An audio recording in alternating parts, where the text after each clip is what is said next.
آج ہم جس موضوع پر بات کرنے والے ہیں وہ ہے زنا کا اسلامی تصور۔ یہ ایک ایسا موضوع ہے جس کی جڑیں اسلامی روایت میں بہت گہری ہیں۔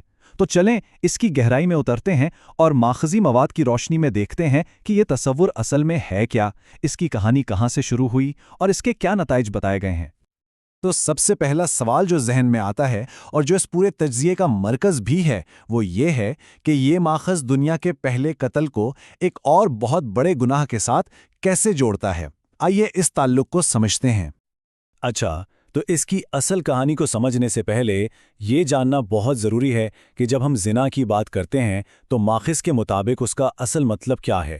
یہ صرف ایک لفظ نہیں بلکہ ایک پورا تصور ہے۔ تو بنیادی طور پر زنا کا مطلب ہے ایسے دو افراد کے درمیان غیر قانونی جنسی تعلق جو شادی کے بندھن میں نہ ہو۔ اسے اسلام کے چند سب سے بڑے گناہوں میں شمار کیا جاتا ہے جو اس کی سنگینی کو واضح کرتا ہے۔ یہ صرف ایک جسمانی عمل نہیں بلکہ ایک ایسا فعل ہے جو روحانی طور پر بھی گہرا اثر ڈالتا ہے۔ لیکن یہاں ایک بہت ہی دلچسپ نقطہ سامنے آتا ہے۔ ماخذ کے مطابق زنا کا تصور صرف جسمانی تعلق تک محدود نہیں ہے، بلکہ اس میں وہ تمام چھوٹے بڑے اعمال شامل ہیں جو اس گناہ کی طرف لے کر جا سکتے ہیں، جیسے کسی کو شہوت کی نظر سے دیکھنا، غیر قانونی طور پر چھونا یا یہاں تک کہ اس نیت سے بات کرنا۔ یہ سب اس کی وسیع تعریف میں شامل ہیں۔ اور اس بات کی سنگینی کا اندازہ اس حدیث سے لگایا جا سکتا ہے۔ ماخذ کے مطابق جب کوئی شخص اس گناہ کا ارتکاب کر رہا ہوتا ہے تو اس لمحے میں وہ ایمان کی حالت میں نہیں رہتا۔ یہ اس فعل کی روحانی شدت کو ظاہر کرنے کے لیے ایک بہت ہی طاقتور بیان ہے۔ اچھا، تو اب آتے ہیں اس اصل کہانی کی طرف جس کا ذکر ہم نے شروع میں کیا تھا۔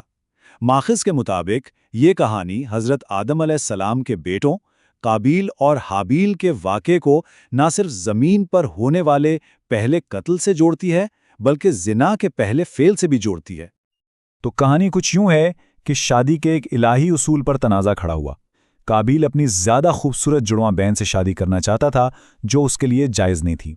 جب قربانی کے ذریعے فیصلہ ہوا اور حابیل کی قربانی قبول ہو گئی تو قابیل نے حسد میں آ کے اپنے بھائی کو قتل کر دیا اور پھر اپنی اسی بہن کو لے کر فرار ہو گیا، جسے ماخذ زمین پر زنا کا پہلا واقعہ قرار دیتا ہے۔ تو یہاں حسد، قتل اور زنا کے درمیان ایک گہرا تعلق نظر آتا ہے۔ اب جب یہ کہانی ہمارے سامنے ہے تو سوال یہ پیدا ہوتا ہے کہ اسلامی قانون اس معاملے میں کیا کہتا ہے؟ قرآن اس فعل سے نمٹنے کے لیے کیا سزا اور روک تھام کے اصول بتاتا ہے؟ آئیے دیکھتے ہیں۔ یہاں بھی ایک دلچسپ بات یہ ہے کہ سزا کا حکم ایک دم سے نہیں آیا، بلکہ اس میں ایک ارتقا نظر آتا ہے۔ ابتدائی طور پر حکم قید اور ملامت کا تھا، لیکن بعد میں سورہ النور کے ذریعے ایک بہت واضح اور یکساں سزا مقرر کی گئی، یعنی غیر شادی شدہ مرد اور عورت دونوں کے لیے 100 کوڑے۔ یہ معاشرے میں انصاف اور واضح قوانین قائم کرنے کی طرف ایک بڑا قدم تھا۔ اور یہ آیت تو سب سے اہم ہے۔ یہاں حکم صرف یہ نہیں کہ زنا نہ کرو بلکہ یہ کہ اس کے قریب بھی مت جاؤ۔ اس کا مطلب ہے کہ ان تمام راستوں، کاموں اور سوچوں سے بھی بچو جو اس گناہ کی طرف لے جا سکتے ہیں۔ تو زور سزا سے زیادہ روک تھام پر ہے۔ لیکن سوال یہ ہے کہ روک تھام کا سب سے مؤثر طریقہ کیا ہے؟ کیا وہ سزا ہے یا کچھ اور؟ اس حوالے سے ماخذ میں ایک بہت ہی زبردست اور حیرت انگیز واقعہ ملتا ہے جس میں پیغمبر اسلام نے سزا کے بجائے ہمدردی کے ذریعے ایک طاقتور سبق سکھایا۔ ذرا سوچئے، ایک نوجوان بھری محفل میں پیغمبر اسلام کے پاس آتا ہے اور سیدھا سیدھا زنا کرنے کی اجازت مانگتا ہے۔ یہ کتنی بڑی اور جرأت مندانہ بات تھی، لیکن اس سوال نے ایک غیر معمولی مکالمے کو جنم دیا۔ اب یہاں نبی اکرم صلی اللہ علیہ وسلم نے غصہ نہیں کیا، اسے ڈانٹا نہیں، بلکہ ایک ایسا ذاتی سوال پوچھا جس نے اس نوجوان کو سوچنے پر مجبور کر دیا۔ انہوں نے کہا، کیا تم یہی چیز اپنی ماں کے لیے پسند کرو گے؟ اس ایک سوال نے اس گناہ کو ایک ایبسٹریکٹ تصور سے نکال کر اس کی ذاتی زندگی سے جوڑ دیا۔ اور یہ سلسلہ یہیں نہیں رکا۔ پھر اگلا سوال آیا کہ کیا تم یہ اپنی بیٹی کے لیے پسند کرو گے؟ ہر سوال کے ساتھ اس نوجوان کو اس فعل کے حقیقی انسانی پہلو کا احساس دلایا جا رہا تھا۔ اب یہ صرف ایک گناہ نہیں تھا بلکہ اس کے اپنے پیاروں کی عزت کا معاملہ بن گیا تھا۔ اور پھر آخری سوال، کیا تم اپنی بہن کے لیے یہ پسند کرو گے؟ ہر سوال کے جواب میں اس کا انکار شدید ہوتا گیا۔ جب اس نے اس گناہ کو اپنے رشتوں کے آئینے میں دیکھا تو اس کا دل خود بخود اس خیال سے نفرت کرنے لگا۔ اور پھر جو ہوا وہ کمال تھا۔ سزا نہیں دی گئی بلکہ اس نوجوان کے سینے پر ہاتھ رکھ کر اس کے لیے دعا کی گئی۔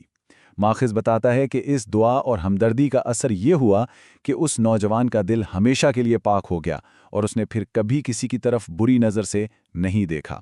یہ روک تھام کی طاقت کا ایک بہترین نمونہ ہے۔ لیکن یہ تو روک تھام کی بات ہو گئی۔ اب سوال یہ ہے کہ اگر کسی سے یہ غلطی ہو جائے تو پھر کیا راستہ ہے؟ کیا سب کچھ ختم ہو جاتا ہے؟ ماخذ اس حقیقت کو تسلیم کرتا ہے اور توبہ یعنی معافی کا ایک واضح راستہ دکھاتا ہے۔ تو ماخذ کے مطابق معافی کا دروازہ کبھی بند نہیں ہوتا، لیکن توبہ صرف زبان سے معافی کہہ دینا نہیں ہے، یہ ایک پورا عمل ہے۔ اس میں دل سے شرمندہ ہونا، فوراً اس گناہ کو چھوڑ دینا، اللہ سے معافی مانگنا اور سب سے اہم مستقبل میں اس کی طرف واپس نہ جانے کا پکا ارادہ کرنا شامل ہے۔ یہ خود کو ٹھیک کرنے کا ایک مکمل راستہ ہے۔